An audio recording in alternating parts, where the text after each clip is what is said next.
Hello guys, welcome back to our YouTube channel. In this video I will show you how to fix voice not working, or the voice chat is not working on your Rainbow Siege on your PC.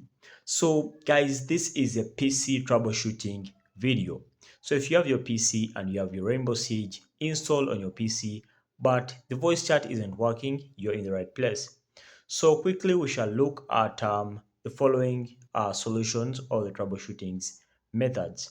So first solution, guys, make sure that you select the default voice or the default device that is meant for the voice or recording.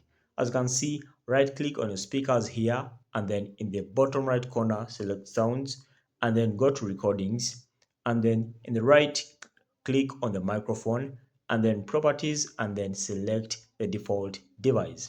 All right, so step number 2, allow the app to access settings, privacy, and then microphone.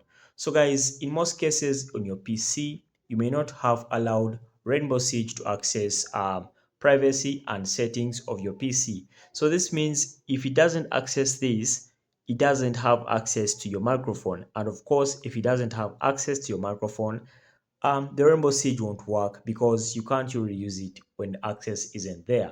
So try accessing it, try giving it access, and then you see the next step. All right, so guys, the last step or the last advice I can give you is to update your audio drivers. So go to Device Manager and then expand and then look for the sound, video, and game controllers, and then right click on your audio device and then select Update Drivers, and then follow the prompts to search and install new drivers.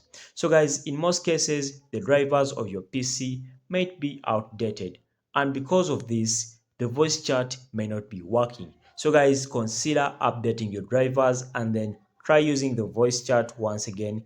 It may work.